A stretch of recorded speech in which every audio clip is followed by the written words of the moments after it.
공이 허무하지 않게 되려면 어떻게 생각을 해야 되나요? 아, 공은 원래 허무하다는 뜻이 아니니까. 예, 근데, 제가 아는 만큼 말씀을 드리면, 공은 실체가 없다는 뜻이잖아요? 어, 그러니까 그게 없다든지, 뭐, 비어있다 이런 뜻이 아니라, 근데 그게 한자로 번역이 될 때 빌공자가 이제 번역이 됐으니까 그 번역도 굉장히 대단한 번역이더라고요. 그 색즉시공 공즉시색이라는 거는 중국 불교에서만 쓰는 걸로 아는데 하여튼 근데 그거는 이 세상의 모든 것 그러니까 아주 미세한 영역 그러니까 원자 이제 지금 원자에서 더 뭐 미립자 막 이렇게 갔잖아요. 그리고 그 광대무변한 저 우주의 세계 이 모든 것에 그 어떤 것도 고정된 실체가 없다. 그러니까 그것이 딱 그 고정돼서 거기서 시작이 됐다라고 하는 게 없다. 다 서로 연결되고 맞물려 있다. 그래서 지금 양자역학에도 그런 게 나오더라고요. 계속 이제 이 소립자를 찾아가고 어디까지 가야 될지 모를 정도로 가거든요. 그러면 뭐 너무 미세해서 그게 물질인지 정신인지도 알 수 없는 데까지 가버렸어요. 그러면은 그래서 이제 데이비드 봄이라는 그 양자 과학자가 그 영성이 아주 뛰어난 분인데 달라이라마하고도 많이 대화를 하시고 물질을 찾는 게 아니라 패턴, 질서, 오더를 찾아야 되는 게 아닐까. 거기 있는 건 어떤 패턴인 거야. 최초의 뭐를 만약에 찾는다. 근데 우리는 계속 물질을 찾고 있는 거예요. 그러니까 입자로 계속 생각을 하는 거예요. 입자가 아닌 파동이거든요. 파동. 파동이 핵심인데 그것에서 온 우주가 탄생했는데 우리는 계속 최종적인 가장 큰 어떤 물질을 찾는 그게 이제 우리가 신을 찾아갔던 거랑 비슷한 건데 그게 아니다. 그거를 이제 부처님이 2500년 전에 그런 건 없다. 그렇게 이제 하신 거잖아요. 그러면 근데 이제 우리가 그거를 이제 중생이니까 우리가 받아들일 때 그런 게 없으면 도대체 어떻게 사나 이제 이렇게 되잖아요. 그런 게 없으면 어떤 좋은 삶 그러니까 이게 뭐가 있다 실체가 있다 그러면 좋은 삶에 대한 모델도 있어야 돼요. 이거 하나로만 결정되는 게 아니에요. 그래서 있어야 돼. 그럼 그걸 향해 가면 내가 지복을 누린다. 지극한 복을 누린다. 이런 게 설정이 되었다고 생각을 한 거죠. 그런데 이게 도달하지 못했을 때는 저기까지만 더 뭘 올라가면 천국의 복을 누리고 그게 영원할 거야. 이렇게 생각을 했는데 21세기가 돼서 예전에 천국이라고 생각했던 걸 여러분은 다 누리고 계세요, 지금. 지금 여러분이 누리는 일상에 그게 다 천국이에요, 천국. 생각해보세요. 조선시대 왕이든 뭐 누구하고 비교해도 마찬가지예요. 근데 여기에 와서 이것이 그런 천국의 기쁨을 주지도 않고 유지되질 않는 거예요. 지속이 안 되는 거예요. 그러니까 이거는 뭐냐? 그러면 이 우주의 기본 값을 잘못 설정한 거예요. 뭐가 근원적인 게 있고, 그래 거기에 입각해서 삶도 그런 모델이 있다라고 설정한 게 지금 잘못한 거죠. 그러니까 그래서 이제 그러면 공은 그래서 결국은 뭐 하여튼 손에 쥘 수 없는 거 아니야. 그런데 공은 무한한 잠재력으로 무한한 생성의 힘이기도 하거든요. 네. 그래서 그거를 입자가 없으니까 텅 비었네, 아무것도 없네 라고 해석을 하면 허무에 빠져요. 무한한 생성 변주하는 어떤 리듬, 파동, 잠재력 안 보이잖아요. 이거는 안 보이는데 보이지 않는데 존재해. 그래서 있는 것도 아니고 없는 것도 아니야. 그렇게 말할 수밖에 없는 그거. 그게 저는 이제 현대 과학이 이제 그런 거를 밝히고 있다고 생각하거든요. 특히 양자역학이. 그러면은 그거를 이제 내가 끊임없이 새롭게 변주되는 힘, 그 생성력을 내 안에서 끌어내야 되거든요. 근데 왜 허무하신 거예요? 공을 생각하면 왜 허무하세요? 응.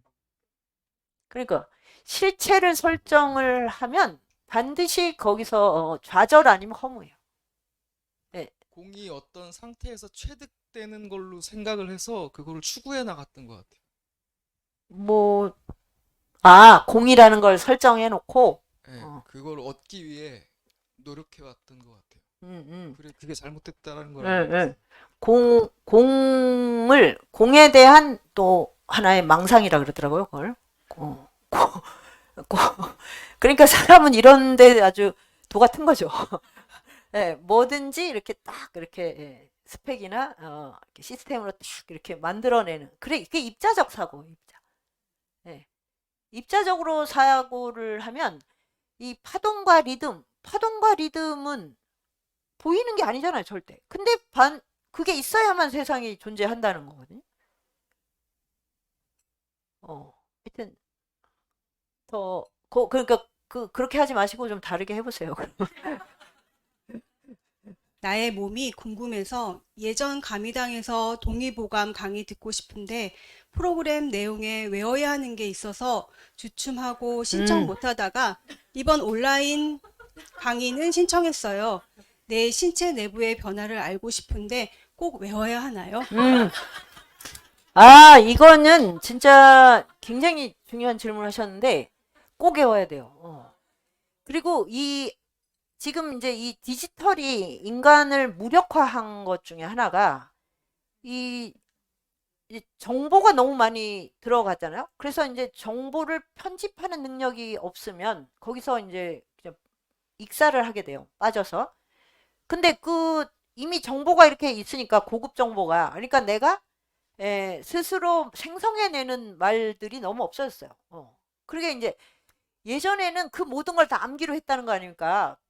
부처님 그 초기 경전을 다 암송으로 전승했잖아요. 그러니까 뇌가 가진 무한한 능력 중에 지금 이거는 그 부분을 완전히 퇴화를 시킨 거예요.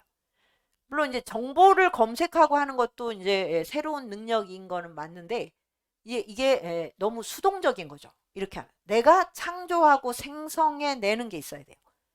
능동적으로. 그래서 이 능동적으로 하는 것 중에 제일 좋은 방법이 암송이에요. 암송. 암기는 그냥 묵독으로 하는 건데 소리를 내서 암송을 해야 돼요. 그러면 기운 순환이 돼요, 이게. 지금 현대인이 이 기 순환이 안 되거든요, 정말. 수승화강이 안 됩니다. 예. 그러니까 이렇게 정보가 과잉이고 그러면 이제 욕망이 같이 올라가잖아요. 뭘 보기 때문에 계속 뭘 사고 싶어지잖아요. 쇼핑 중독이 얼마나 많습니까? 그러니까 그렇게 되면 이게 열이 위로 다 뜨겠죠. 잠을 못 자는 건 당연해요. 너무. 그래서 그 부자들을 부러워하지 말라고. 100% 불면증이에요. 네. 그리고 내가 100억을 벌면 1000억을 벌어야 되고 1000억을 벌면 그 다음으로 가야 돼요. 멈추는 걸 용서 안 해요, 참. 어. 그러니까 이런 상태인데 기가 어떻게 이 균형을 잡겠습니까? 그러면 순환을 시킬 수 있는 이러면 어떻게 활동을 해야 되잖아요. 그래서 운동을 해야 된다. 뭐 하루 햇볕을 쬐야 된다. 이런 건 다 이제 의사들이 얘기하면 알아들으시죠. 그 내부의 순환 기제는 말을 안 하거든요. 그 내부의 순환 기제가 있으려면 뇌에 계속 새로운 어떤 리듬, 파동을 공급을 해줘야 돼요. 뇌에. 정보를 그냥 이렇게 검색해가지고 이렇게 따라가는 요 회로만 나오면 엄청 많이 알지만 뇌는 활동이 그냥 그거밖에 없게 됩니다. 네, 새로운 걸 생성을 시켜야 되는데 생성을 하는 것에 뭐 여러 가지가 있지만 언어거든요. 말. 그래야지 사유 구조가 바뀌니까. 새로운 정보가 들어가야죠. 그래야지 이게 그 활력을 갖게 돼요. 그러면 생각의 길이 막 이렇게 뭐 복잡해져도 괜찮아요. 질문을 할 수 있으니까. 질문을 안 해요. 지금 현대인들은 질문을 못 해요. 왜 못하냐면 뭘 검색하고 그냥 검색을 습득하는 요 회로밖에 없어서 그래요. 그러니까 이거를 하려면 언어를 계속 생성을 시켜야 되는데 그래서 그러려면 어떻게 되냐? 눈으로 아무리 읽어도 다 빠져나갑니다. 책을 읽었다. 그러면 끝에 딱 마지막 페이지 덮는 순간 앞에 페이지 싹 그 정리되죠. 제목도 기억 못해요. 제목. 저는 책을 써도 기억을 못합니다. 제가 쓴 책인데도. 그러니까 그러니까 끊임없이 그게 일상이 돼야 돼요. 그 일상이 되는 거 공부가 뭐냐? 암송이라니까, 암송. 그래서 이제 이걸로 이 뇌에 새로운 언어가 들어가면 이제 막 이 공급망이 활성화되잖아요. 그러면 이제 이렇게 나와야죠. 말. 그래서 말이 아까 얘기한 것처럼 그 명리학에서 굉장히 중요해요. 말 한마디에 천냥빚을 갖고 말 한마디로 뭐 인생이 롤러코스터 타는 거 맞아요. 진짜로. 진짜로 그렇습니다. 그러면은 이제 근데 우리가 하는 말들은 이 디지털 때문에 더 추락을 했어요. 그 카톡이나 이런 말들이 이 기본적으로 소통이 불가능한 막 뭐 줄임말에다가 그래서 뭐 얼마 전에 보니까 지금 청년들은 사흘간의 말미를 주겠다 그러면 사흘이 4일이라고 생각한다고 그리고 금일 자정까지 올리시오 그러면 금요일 자정으로 생각하고 뭐 이런다 그러더라고요. 근데 이거를 이해를 못하는 거나 또 이제 그 5, 60대가 그 줄임말 뭐 말임모시니 뭐 막 있잖아요. 그런 말 또 이해 못하는 거라. 근데 이런 거는 뭐 시대마다 늘 그랬으니까. 그런데 독해가 안 되거나 사람 말을 알아먹지를 못하고 맥락 파악을 못하는 건 심각한 문제예요. 맥락 파악이 안 되면 연결을 할 수가 없어요. 예. 그러니까 내가 네트워크를 한다, 뭐 플랫폼을 갖는다는 건 맥락을 많이 파악하는 능력이에요. 그러니까 이 어떤 말을 할 것이냐 이게 굉장히 중요해요. 그리고 그 말을 하면 왜 기본적으로 욕을 하거나 불평을 하는 분 있잖아요. 입만 열면 그러거나 아니면 카톡으로도 계속 그런 분 여기도 계실 것 같은데 그러니까 여기 명상하러 오시는 거 아니에요? 그러니까 아니 왜 내 주변엔 그런 사람밖에 없지 이렇게 또 그게 이웃거리가 되잖아. 사람들이 너무 이상하고 막 그래서 이게 좋은 말로 하면 안 고치더라고요. 그래서 제가 하는 방법이 있는데 그 사주는 그 아까 제가 얘기한 5개 리듬이 인간관계인데 이 말에 해당하는 건 자식이에요. 내가 그럼 계속 욕을 하고 부정적인 말을 한다. 그건 무슨 뜻일까요? 자식에게 계속 나쁜 기운을 보내는 거예요. 이래도 하시겠어요? 이게 제일 효과가 있었어요. 아니 그걸 모르니까 그런 거예요. 진짜. 네, 내가 낳는 거잖아요. 자식도 내가 낳는 거잖아요. 우주에선 똑같아요. 네. 그러니까 자식을 그렇게 뭘 위해서 뭘 한다면서 내가 생각과 말로 계속 부정적인 거를 내뿜는다고 생각해요. 그 기운은 딱 그 관계, 그 팔자의 그 리듬에 가서 딱 그 작용하는 거예요. 네. 육친관계랑 그 십신관계가 오버랩이 돼 있거든요. 그래서 정말 자식을 위하면 다른 거 다 필요 없고요. 일단 말. 네. 제가 그렇게 해서 몇 명을 고쳤습니다. 제가 너무 듣기 싫어가지고 입만 열면 그냥 세상에 대한 욕, 뭐 누구 욕. 그리고 왜 어떤 이야기를 할 때 그냥 후렴구로 욕이 들어가는 사람들이 있거든요. 근데 그게 그냥 너무 자연스러워서 안 고쳐져요. 근데 그게 자식의 운에 영향을 미친다는 얘기를 듣는 순간 멈춥니다. 네, 그거는 진짜 꼭 명심을 하셔야 돼요.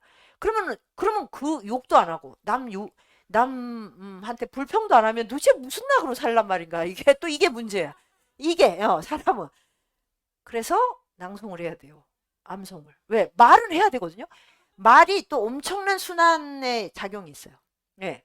제가 이렇게 컨디션이 안 좋고 소화가 안 좋을 때 강의를 하잖아요. 그 강의하는 동안 여기 소화가 다 돼요. 굉장히 중요한 거예요. 그러니까 이거를 능동적인 방향으로 바꾸는 거죠. 그러면 제일 좋은 게 뭐 있어?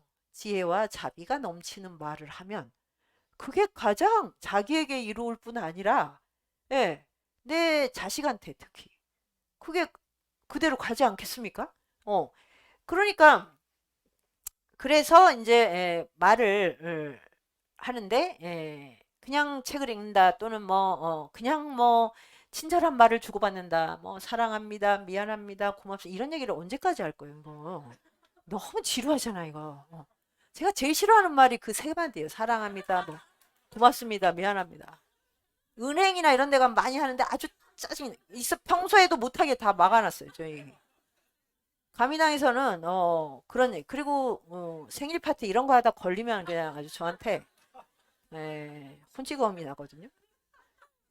그런 그런 얄팍한 걸로 서로를 위로하지 말고 진짜 근본적으로 삶을 기쁘게 하는 것들을 왜 놓치냐는 거예요.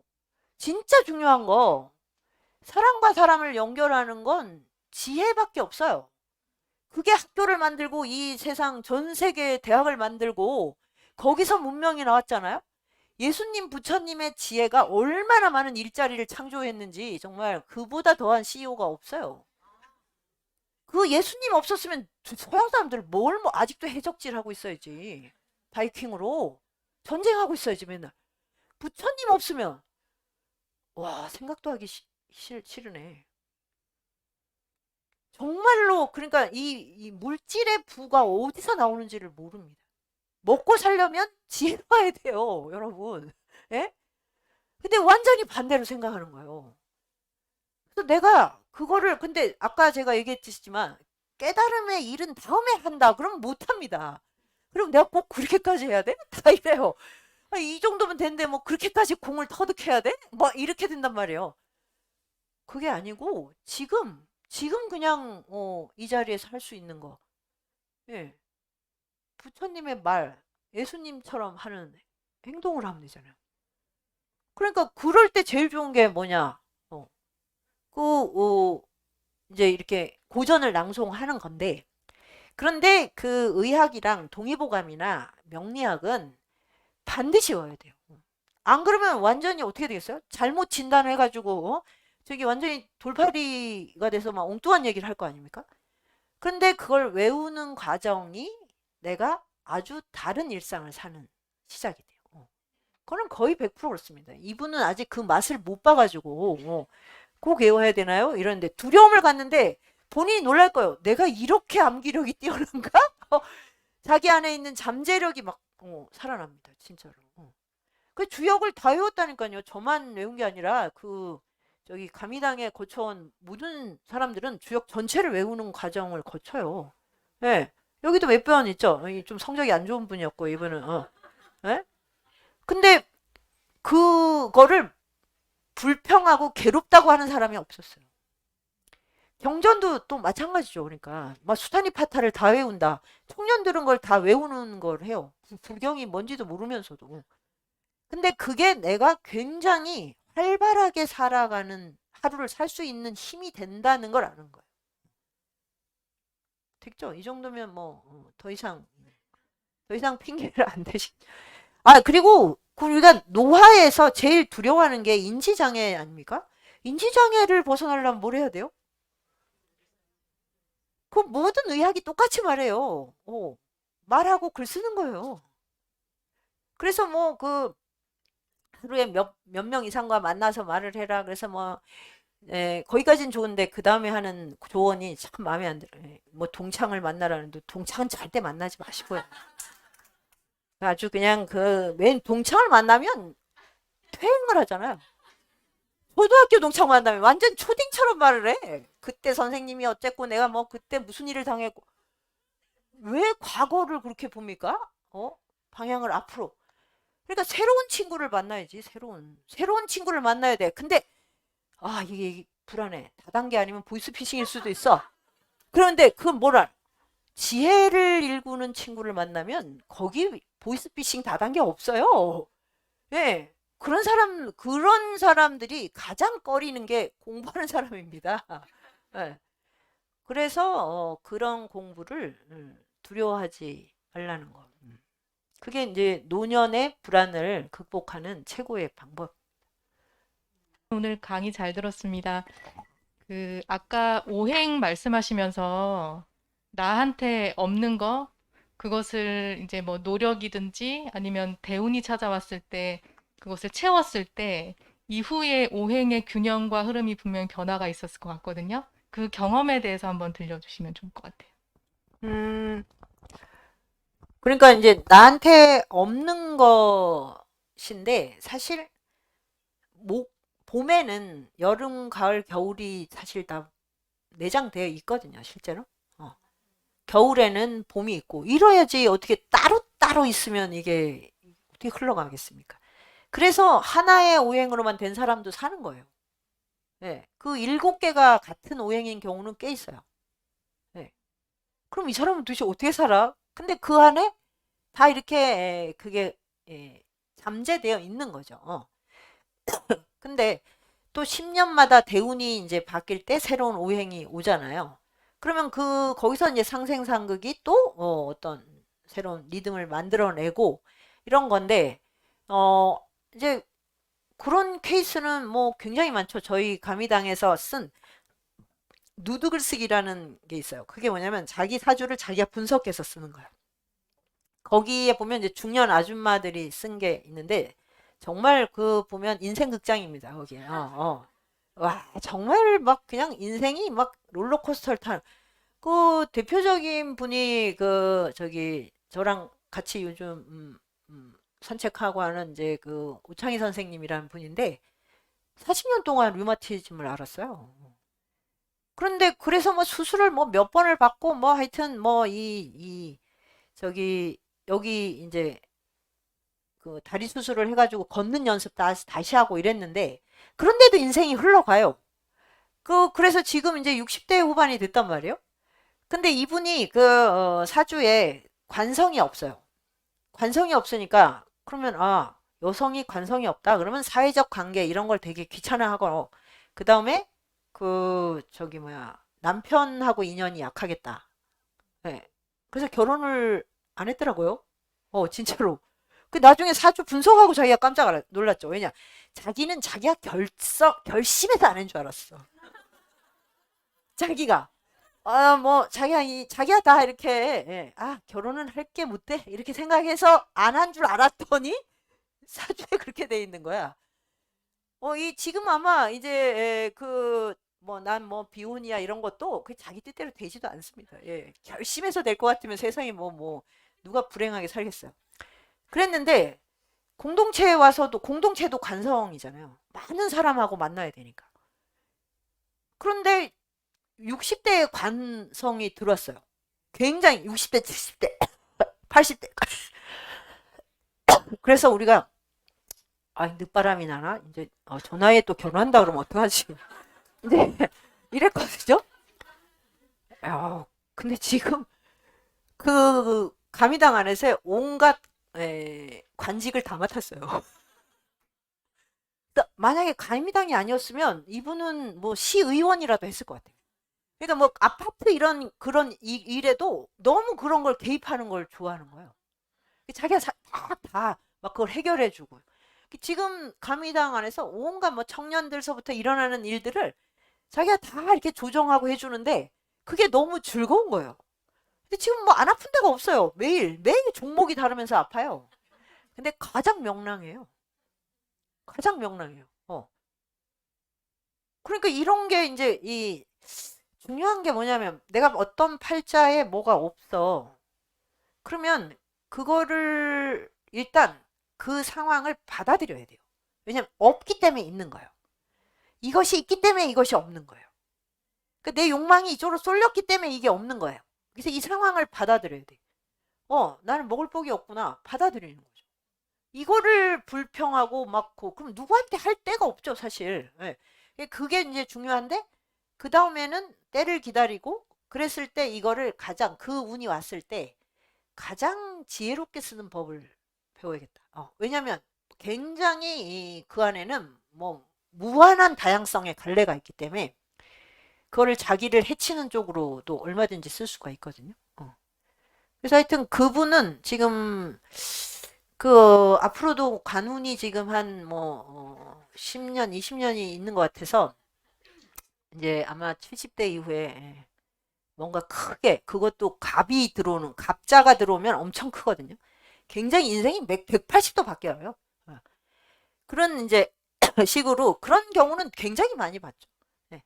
본인들이 잘 모르는 거예요. 알고 나면 이런 점프가 어떻게 가능했지? 이 대운의 변화에 굉장히 영향을 받습니다.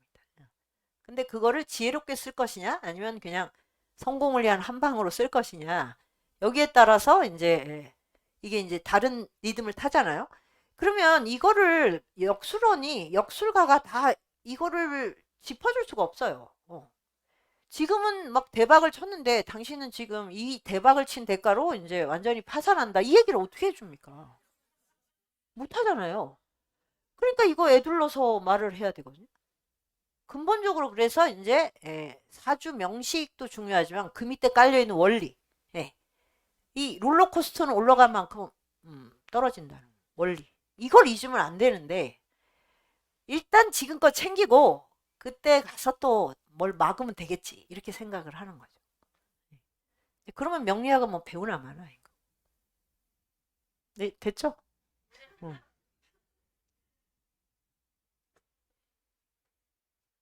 소통을 위해서는 상생과 상극을 거쳐야 한다고 말씀하신 것 같은데 맞나요? 네, 맞아요. 조금 더 자세히 설명해 주시면 감사하겠습니다. 네. 그러니까 상생은 되게 좋은 말인 것 같고 상극은 좀 불편한 말이잖아요. 아니에요. 둘 다 똑같아요. 상생도 만약에 이제 상생하는 기운이 과다하게 들어오면 그러면 그냥 아무것도 할 수 없게 돼요. 그러니까 대표적으로 뭐 어머니의 사랑을 많이 받는다. 그게 꼭 좋은 게 아니에요. 그럼 거기서 못 나가요. 예, 상극도 그 상극이 반드시 있어야 돼요. 모든 건 상극이잖아요. 집을 나가는 순간부터 다 내가 극복해서 넘어가야 되는 거잖아요. 이게 없으면 안 되죠. 근데 이게 지나치면 어떻게 돼? 그럼 내가 거의 추스릴 수가 없어. 그래서 이것도 조정을 해야죠. 밀당으로. 그런 건데 상생과 상극. 그래서 상극을 넘어서 내가 상생의 흐름을 만들어내고 그것이 다시 또 상극으로 올 때 또 넘어가고 이렇게 해야. 네. 지금은 그러니까 아까 제가 스마트폰이 문제라는 게 그 안에서 오로지 나에게 나를 편하게 해주는 것만 접속하는 거. 이러면 뭐 내 몸에 근골격계가 성장이 안 돼요. 뼈를 못 추려요. 진짜로. 뼈를 추리려면 나가서 나를 불편하게 하는 관계를 만나야 돼. 그런 게 아마 대표적인 게 뭐 이제 소림사 이런 데서 스승을 찾아가는 거죠. 스승을 찾아가는 길이 얼마나 험난합니까? 그걸 가야 돼요. 가는 동안 단련이 되겠죠. 옛날엔 최소 3마일이니까. 그 다음에 도착한 다음에 스승이 오케이 이렇게 해줍니까? 서비스라고는 없잖아요. 개념에. 뭐 3년 동안 불 때라 그러고 뭐 하라 그러고. 그래서 보면 꼭 스토리가 내가 정말 더러워서 못 참겠다. 내가 내일 나갔다. 이럴 때 스승이 딱 이제 가르쳐 줄게. 이렇게. 아주 그 영업 마인드가 굉장히 뛰어나시더라고요. 그럼 나중에 또 스승을 너무 사랑하게 돼서 막 헤어질 때 막 정말 이거는 어떤 드라마도 볼 수 없는 막 눈물 없이 볼 수 없는 그 인연이 저런 거구나. 연애는 그렇게 생각하면 너무 뭐랄까 그 강도나 밀도가 너무 얇아요. 정말 그 연애 드라마를 보면서 막 감동받았던 그 과거가 너무 유치하게 느껴지는 왜. 아 인생이 저런 식의 인연이라는 게 있구나. 그렇게 헤어지면 다시는 못 만나는 거예요. 이 생에서는. 오로지 삶이 있을 뿐이. 그러니까 그런 게 이제 상극의 세계인데 그걸 요리조리 피하고 엄마들은 어떻게든 그거를 안 겪게 해주려고 지금 청년들의 비극의 한 반 이상은 엄마의 과잉 사랑이에요. 과잉. 지극한 사랑이 아니고 과잉 서비스. 사랑이 아니죠. 사랑이 지나치면 서비스예요. 이렇게 직접 뵙고 들으니까 더 실감나고 더 가슴에 더 와닿는 것 같아요. 저 캐나다에 살면서 유튜브로 선생님 강의 많이 그래요? 봤거든요. 예, 질문하고 싶은 거는 나이 들수록 그러니까 도반이라고 말할 수도 있고 친구라고 말할 수도 있는데 새로운 사람들을 만나서 이렇게 나 살아가야 된다고 그랬잖아요. 근데 지금 아마 많이 느끼실 건데 이렇게 살아가면서 새로운 사람을 어떻게 만나는지도 첫 번째 모르겠고 두 번째는 새로운 사람을 만났을 때 깊이가 깊어지는 거를 잘 모르겠거든요. 해주실 말씀이 있으신지. 그러니까 우리가 20세기에 아까 말씀드린 가족, 그 직장, 그 학교, 요 틀 안에서 관계를 맺었잖아요. 그리고 사실 그때는 이제 직장을 끝내고 또는 자식을 다 성장시킨 다음에는 뭐 그렇게 긴 생활이 남질 않았어요. 그러니까 요것만 해도 충분했던 거죠. 그런데 지금은 이것들이 다 이제 해체되고 와야 되는 건데 굉장히 또 노년이 많이 남아 있게 된 거예요. 그러니까 이런 시대를 준비를 못 했던 거죠. 그러니까 지금 뭐 5, 6, 70대 뿐이 아니라 지금 3, 40대도 인생에 대한 어떤 전체 지도를 다시 그려야 돼요. 그러니까 그런데 이제 그러니까 지금 이제 60대, 70대는 가족이 전부였는데 가족들은 이 디지털 세상에서 모여 살 수가 없게 됐고 마을은 아예 없고 학교, 교회도 굉장히 많이 사라졌어요. 그 유럽은 뭐 이미 예전부터 그랬다고 하더라고요. 미국도 그렇고 교회가 교회나 성당이 부동산에 굉장히 많이 나와 있다고 하더라고요. 그리고 그게 주로 나이트 클럽에서 많이 인수를 한대요. 그게 딱 맞잖아요. 그 광장 넓고. 진짜요. 그 이슬람 사원에 팔리는 경우도 있어. 그래서 제가 이거 몇천 년 동안 쌓아놓고 무슨 어떻게 저럴 수가 있나. 그런 이제 굉장히 그런 시대가 열린 거예요. 그러니까 완전히 관계 단절 앞에서 딱 놓인 게 된 거죠. 그러니까 이게 가장 중요한 지금 현대인의 실존적 문제예요. 외로움, 고립.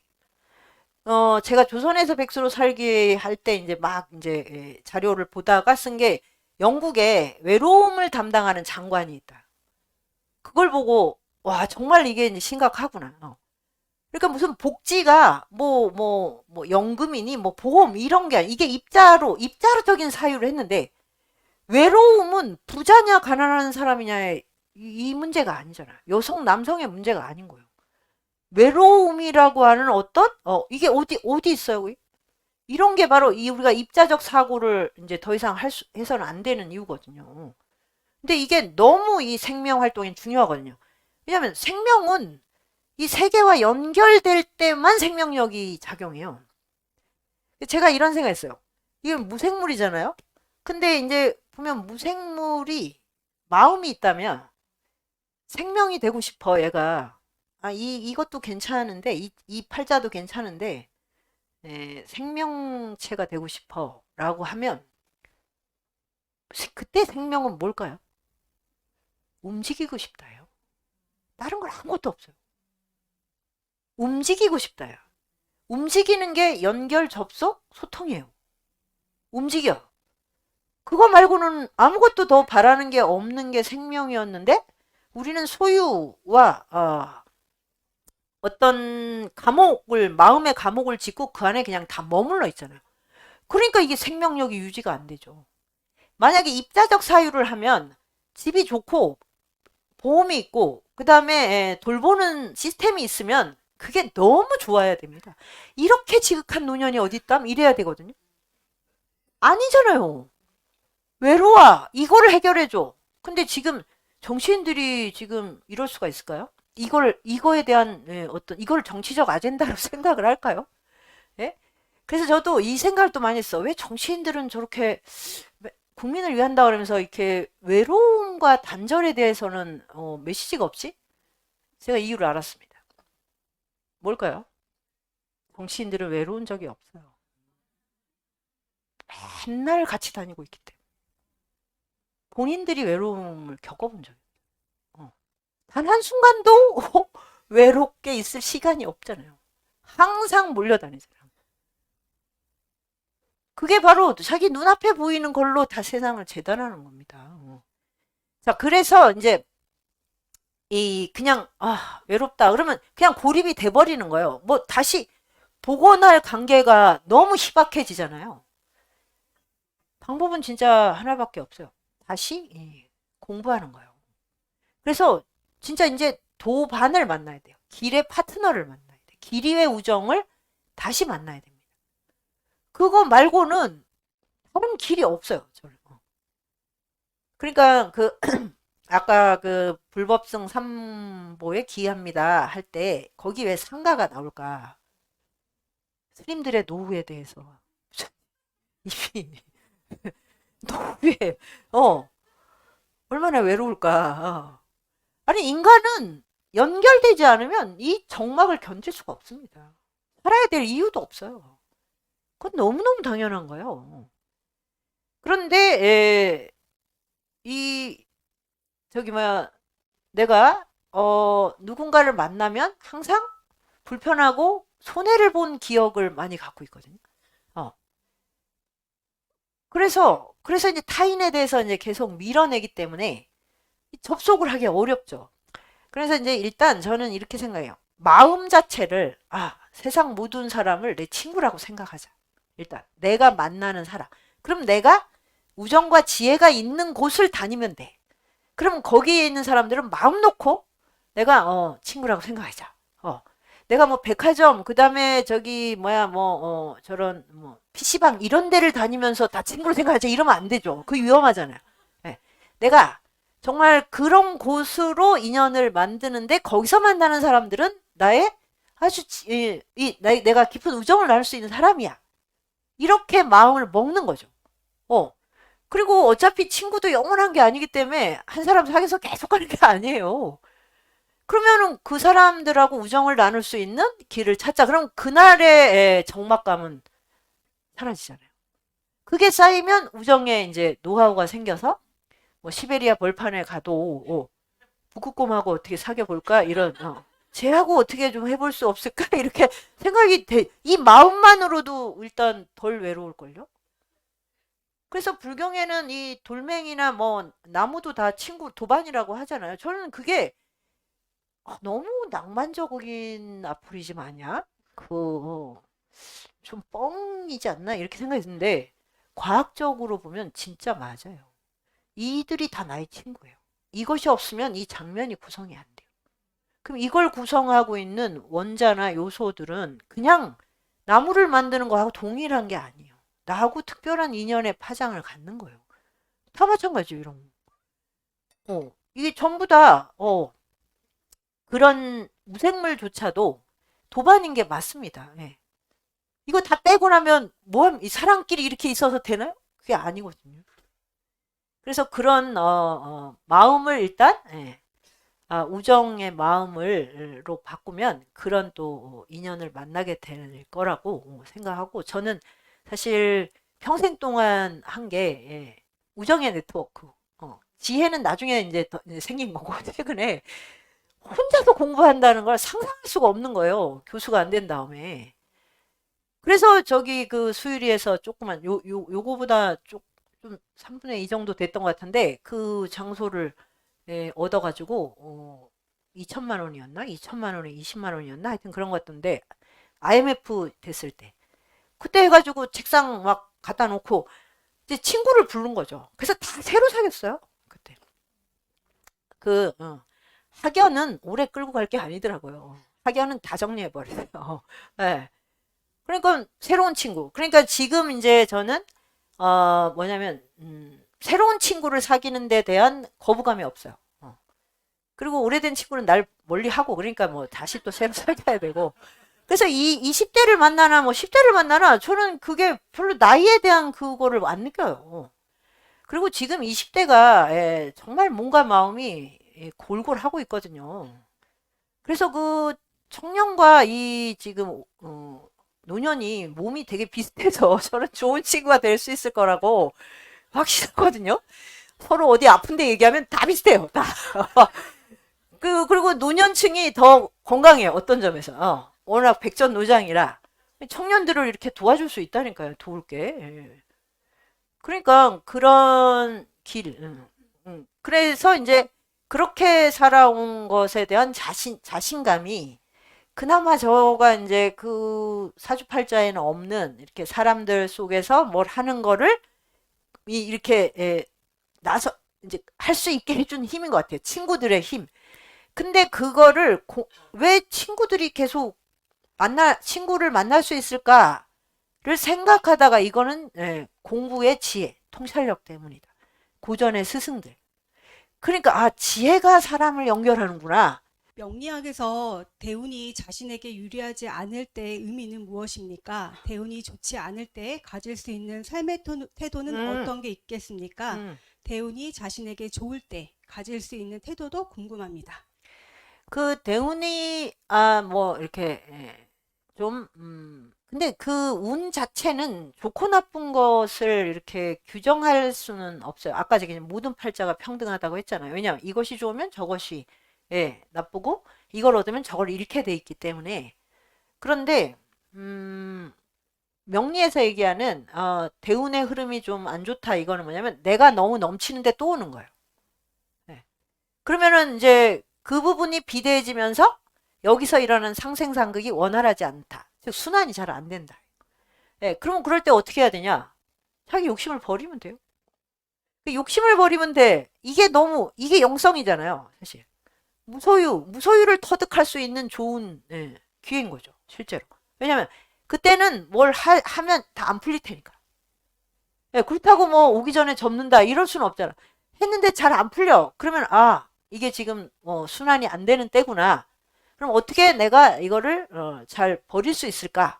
이렇게 하면 상황은 대운의 흐름이 안 좋았다는 똑같은데 그걸 통해서 내 인생이 어떻게 바뀌었느냐는 전혀 다르게 되겠죠. 그럴 때 막 욕심을 부리면 파산해요.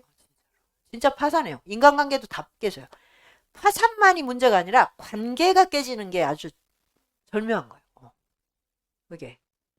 그러면 이제 고립이 된다 이거죠. 그러니까 고립이 얼마나 무서운 것인지를 명리학을 통해서도 알 수가 있어요. 그리고 운이 좋게 온다는 그거는 별로 신경 쓰실 게 없는 게, 운이 좋을 때는 내가 마음을 굉장히 유연하게 먹게 돼 있어요. 자기가 굉장히 이상하게 관대해지고 이상하게 막 여유가 있어지고, 이건 뭐냐? 내가 능력을 발휘하는 리듬을 탔다 이런 뜻이거든요. 근데 이거를 안 보면 어떻게 되냐면 그때 자기가 한 걸 자기가 막 고난을 막 극복을 해가지고 내가 이룬 거야 이렇게 생각을 한다니까. 운을 탄 건데 그런 걸 모르면 그냥 그때 얻은 성취를 자기 거로 만들어요. 그럼 그 다음 운은 이제 아주 흉해지겠죠. 자기 소유가 아닌데 자기 거라고 지금. 그렇게 우기게 되면, 그래서 이제 인생 전체가, 그러니까 타고난 사주도 괜찮고 뭐 균형을 잡고 이제 대운도 그냥 리드미컬하게 온 사람들이 이 노년에 제일 힘들죠. 그거를 다 자기 거로 소유해서 정리를 해버려, 합리화를 시켜버렸어요. 그런 사람은 절대로 안 바꿔요. 이런 사람이 뭐 시어머니다. 그러면 뭐 그런 집은 이제 그 며느리는 이제 뭐 망한 거죠. 망한 거죠. 딱 자기의 공식이 있어요. 그래서 이게 그러니까 우리가 보기에 저 사람은 참 무난한데 또 비교적 남보다 잘 살았어가 절대 좋은 게 아니에요. 좋은 게 아니에요. 그 나중에 엄청나게 사람들을 불편하게 하고 자기 자신도 이제 결국은 고립이 되죠. 그래서 근데 대부분은 뭐 40대 이후에 많이 겪어요. 가족 관계, 뭐 사업 관계 이런 거 뭐 와장창 겪잖아요. 그때 겪는 게 참 좋습니다. 그래서 빨리빨리 좀 집을 나가 주시고 이러면 그러면 나중에 노년에 이제 불화만 되는 거죠. 진짜 자유 뭐 해혼이냐 뭐 요즘 뭐 별게 다 있던데 뭐 해혼 졸혼 뭐 이런 거 고민할 필요가 없잖아요. 되게 우울해하시네. 그러니까 그런 거를 겪을 수밖에 없는 게 인생이거든요. 희노애락 여욕을. 근데 그거를 내가 어떤 태도로 겪느냐에 따라 내가 삶에 아주 무한한 통찰력이 되거나 아니면 정말 나를 더더욱 어떻게 보면 위축시키는 내 삶을 한없이 초라하게 만드는 걸로 생을 마치거나 이렇게 되겠죠. 일단 그냥 지금까지 살면서 교육 과정에서 되게 익숙했던 건 아까 입자적 사고라고 음. 했는데 저도 거의 30평생 이상을 쪼개고 음. 들여다보고 뭔가 조각조각 난 방식으로 사고하는 것들이 이제 굉장히 좀 익숙한데 그렇게 이제 하다 보니까 세상 바라보는 거나 이런 것들이 되게 좀 건조한 느낌도 많이 들고요. 이제 불법 만나면서 뭐 정사유도 말씀하셨고 정견도 부처님이 말씀하셨는데 도대체 이걸 좀 어떻게 하는 거지? 잘 모르겠더라고요. 그래서 어떤 공부들을 통해서 좀 이렇게 바르게 사용하고 바르게 바라보는지 이렇게 알 수 있을지 좀 궁금합니다. 그걸 뭐 이렇게 고전이나 이런 이제 것들도 같이 공부를 하면서 어떻게 보면 이게 너무 습관적으로 작동하는 것 같아요. 그러니까 정견은, 그러니까 저는 제가 이해한 거는 사실 정견, 정사유 그 팔정도를 처음 들을 때, 아, 진짜 따분하다. 바를 정자. 우리 말이 그렇잖아요. 바를 정자 들어가면 지루하다. 이런 생각이었는데, 이제 이제 청년부따를 써야 되니까, 이제 그거를 더 깊이 들어가 봐야 돼서, 정견, 정사유, 그걸 이제 듣고 진짜 또 감동받았어요. 그때 이제 바르다는 것은 이제 실상을 본다는 거죠, 실상. 그러니까 그 망상에서 벗어나서 본다잖아요, 망상. 그럼 이 망상은 나의 탐진치가 만들어내는 거잖아요. 내 욕망에 이렇게 끌림에 따라 망상이 생기잖아요. 이건 명확하지 않아요? 그죠? 그러니까 뭐 그게 연애할 때 가장 뭐 첫눈에 반했어. 이게 내가 갑자기 무슨 화학 반응이 일어나고 뭐가 했단 말이에요. 그러면 내 욕망이 그걸로 확 쏠릴 때 그 사람은 다르게 보이잖아요. 그러니까 이걸 잘 활용해도 그러면 이제 그거는 특별한 경우인데 나머지 재물이나 뭐 다른 사회적인 관계나 뭘 생각할 때도 만약에 그런 식으로 본다고 생각을 해보세요. 그러면 이거 뭐 완전히 미친 거죠. 그죠? 내가 첫눈에 반한 그 사람이 그 모습일 리가 없잖아요. 그죠? 그래서 막 처음에 이렇게 반하면 어떻게 돼요? 너무 세상에서 완벽한 사람인 거야. 그래서 그 사람을 쳐다보는 사람만 봐도 라이벌로 생각을 해. 쟤도 지금, 저걸 알게 됐구나. 막 이렇게 되죠. 나중에 생각하면, 와, 완전, 이거는 뭐, 아우, 진짜, 이제 말을 진짜 잊기가 어렵습니다, 이거는. 그런데 이제 콩깍지가 이제 끝나잖아요. 그럴 때, 어떻게 돼요? 또 혐오감이 생겨요. 그래서 연애하다가 친구가 잘 안 되는 이유가 감정이 이 뭔가 자연스러운 리듬을 타질 않기 때문에 친구가 되기 어려워요. 너무 과도하게 내가, 이제, 안경을 썼다가 갑자기 안경이 사라지니까. 그래서 이렇게, 그 관계에서는 갈등이 생길 때 굉장히 이제 폭력적이 되죠. 근데 친구도 그 정도는 이제, 좀 색깔이 들어가긴 하지만, 우정은 그렇게 내 막 쾌락을 뭘 자극하고 이런 게 아니잖아요. 그러니까 친구하고는 싸웠다가 또 화해하면 더 깊어지고 하는 길이 있는 거예요. 자, 근데 내가 이런 케이스를 공부를 할 때나 뭐 책을 읽을 때나 이럴 때 다 내가 그 망상을 거기 투여한다고 생각을 해보세요. 내가 막 돈에 대해서 갖고 있는 거 뭐 아니면 뭐 사회를 해석할 때 뭐 이런 거에. 그러면 이거는 지금 정견일 수가 없죠. 네, 내 욕망이 거기에 투사돼서 아주 물들어 버린 거 아니에요? 그러니까 이제 그 물들은 오염된 걸 이제 벗어나서 이렇게 되는 과정이 정견. 그래서 이제 지혜다. 지혜는 바로 그런 것이다. 실상을 그대로 보는 것이다. 저는 있는 그대로라는 말도 진짜 너무 답답했어요. 모든 불교 책에는 있는 그대로 보라고 그러죠. 그 말 좀 안 들었으면 좋겠다.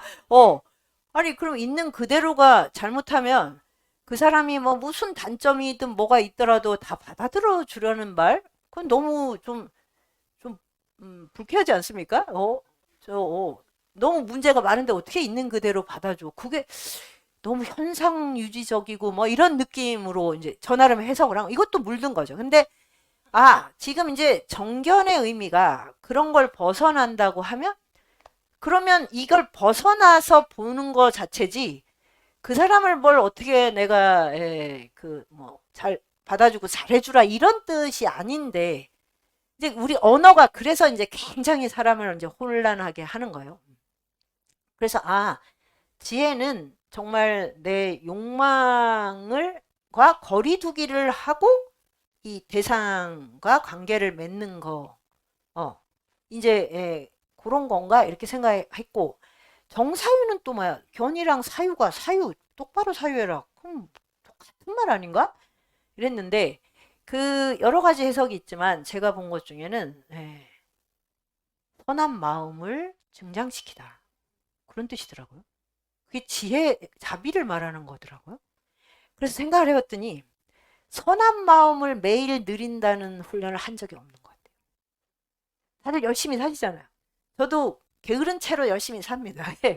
매일 책을 보고 뭘 하는데 내 안에 선하고 부드러운 마음을 조금씩 키워간다는 생각은 안 한 것 같아요. 그걸 발견하고 정말 놀랐어요. 그래서 선한 마음은 키우고 악한 마음은 덜어내고 생각하지 못했던 선함을 개발하고 상상하지 못했던 악은 절대로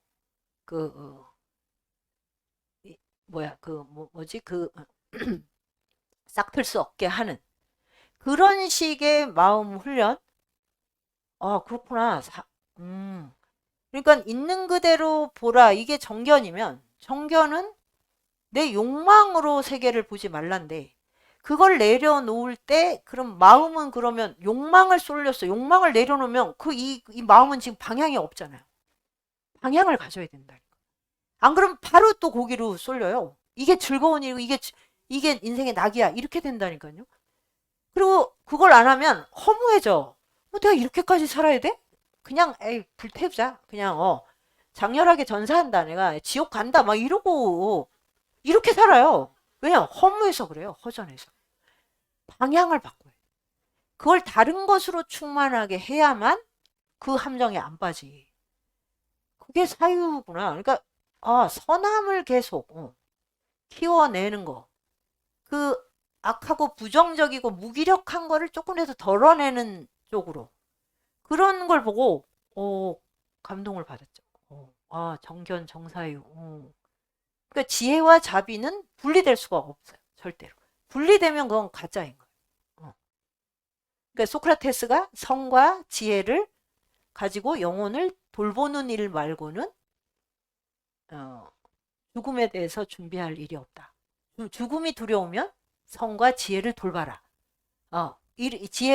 성과 지혜로 영혼을 돌보라. 이런 말이 너무 그것이 인간에게 정말 허무에 빠지지 않는 구원이에요. 그게 매일 늘어나지 않으면 다시 그 권태와 무기력으로 가게 돼 있어요. 우울증도 바로 그런 거예요. 욕망이 완전히 이렇게 다운이 됐는데 그 다운된 곳에 이 머무른 마음이 방향을 못 찾으면 그러면 생명 의지를 다 이제 갉아먹게 돼서 죽고 싶다 이렇게 되거든요. 죽음 충동이에요. 그러니까 선하게 산다는 건 생명력의 이거를 키워내는 거예요. 그거를 끌어내지 못하면 우울증 그러니까 그 허무의 늪을 벗어날 수가 없다.